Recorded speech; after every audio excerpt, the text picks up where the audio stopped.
আয়াত 213। كان الناس أمة واحدة فبعث الله النبيين مبشرين ومنذرين وأنزل معهم الكتاب بالحق ليحكم بين الناس فيما اختلفوا فيه وما اختلف فيه إلا الذين أوتوه من بعد ما جاءتهم البينات بغيا بينهم فهدى الله الذين آمنوا لما اختلفوا فيه من الحق بإذنه والله يهدي من يشاء إلى صراط মুস্তাকিম। অনুবাদ: সমস্ত মানুষ ছিল একই উম্মাত। পরে আল্লাহ নবীগণকে প্রেরণ করেন সুসংবাদদাতা ও সতর্ককারী রূপে এবং তাদের সাথে সত্যসহ কিতাব নাজিল করেন, যাতে মানুষেরা যে বিষয়ে মতভেদ করত সেসবের মীমাংসা করতে পারেন। আর যাদেরকে তা দেওয়া হয়েছিল স্পষ্ট নিদর্শন তাদের কাছে আসার পরে শুধু পরস্পর বিদ্বেষবশত সে বিষয়ে তারা বিরোধিতা করত।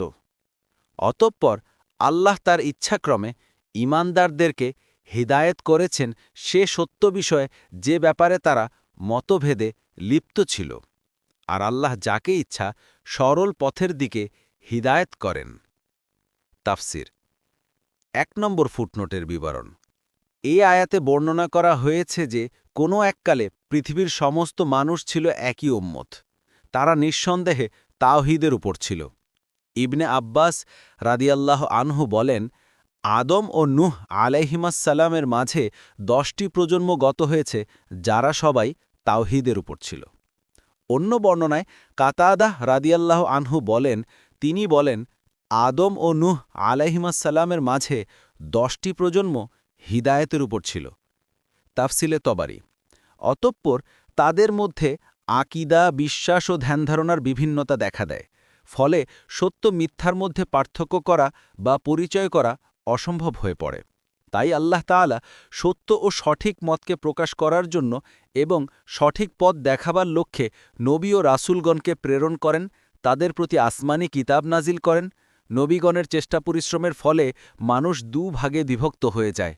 একদল আল্লাহর প্রেরিত রাসূল এবং তাদের প্রদর্শিত সত্য সঠিক পথ ও মতকে গ্রহণ করে নেয়, আর একদল তা প্রত্যাখ্যান করে নবীগণকে মিথ্যা বলে।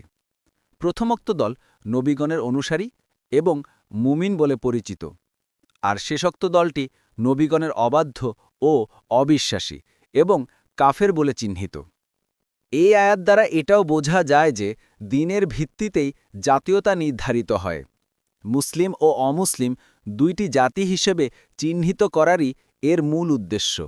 এ প্রসঙ্গে ফামিনকুম কাফিরু ওয়া মিনকুম মুমিন আয়াতটিও একটি প্রমাণ। এ তৎসঙ্গে এ কথাও পরিষ্কারভাবে বোঝা গেল যে ইসলামের মধ্যে এ দুইটি জাতীয়তা সৃষ্টির ব্যবস্থাও একক জাতীয়তা সৃষ্টি করার জন্যই, যা সৃষ্টির আদিতে ছিল, যার বুনিয়াদ দেশ ও ভৌগোলিক সীমার সঙ্গে সংযুক্ত ছিল না, বরং একক বিশ্বাস ও একক দ্বীনের অনুসরণের উপর প্রতিষ্ঠিত ছিল। এরশাদ হয়েছে যে কানান্নাসু উম্মাতাও ওয়াহিদাতাও, সৃষ্টির আদিতে সঠিক বিশ্বাস এবং সত্য দ্বীনের অনুসারী রূপে একক জাতীয়তা প্রতিষ্ঠিত ছিল, কিন্তু পরে মানুষ বিভেদ সৃষ্টি করেছে। নবীগণ মানুষকে এই প্রকৃত একক জাতীয়তার দিকে আহ্বান করেছেন। যারা তাদের এই আহ্বানে সাড়া দেয়নি তারা একক জাতীয়তা থেকে আলাদা হয়ে পড়েছে এবং বিচ্ছিন্ন জাতীয়তা গঠন করেছে। 2 নম্বর ফুটনোটের বিবরণ।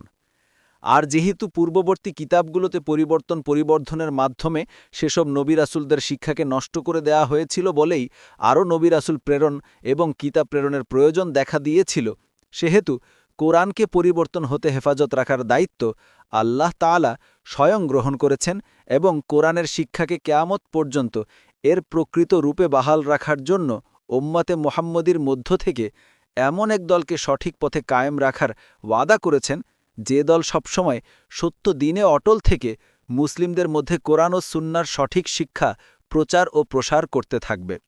কারও শত্রুতা বা বিরোধিতা তাদের উপর কোনো প্রভাব বিস্তার করতে পারবে না। এজন্যই তারপরে নবুয়ত আর ওহির দ্বার বন্ধ হয়ে যাওয়া ছিল অবশ্যম্ভাবী বিষয়। এই বাস্তবতার প্রেক্ষিতেই সর্বোপরি খতমে নবুয়ত ঘোষণা করা হয়েছে। মাআরিফুল কুরআন ৩ নম্বর ফুটনোটের বিবরণ, অর্থাৎ মন্দ লোকেরা প্রেরিত নবীগণ ও আল্লাহর কিতাবের বিরোধিতা করাকে পছন্দ করেছে এবং তাদের বিরুদ্ধে সর্বশক্তি নিয়োগ করার জন্য প্রস্তুত হয়েছে। সুতরাং ঈমানদারদের পক্ষে তাদের এখন দুরাচারের জন্য মনকষ্ট নেওয়া উচিত নয়। যেভাবে কাফেররা তাদের পূর্বপুরুষদের পথ অবলম্বন করে নবীগণের বিরোধিতার পথ ধরেছে, তেমনিভাবে মুমিন ও সালেহগণের উচিত নবীগণের শিক্ষা অনুসরণ করা, তাদের অনুসরণে বিপদ আপদে ধৈর্য ধারণ করা এবং যুক্তিগ্রাহ্য মনোমুগ্ধকর ওয়াজ ও নম্রতার মাধ্যমে বিরোধিতাদেরকে সত্য দিনের প্রতি আহ্বান করতে থাকা। মাআরিফুল কুরআন।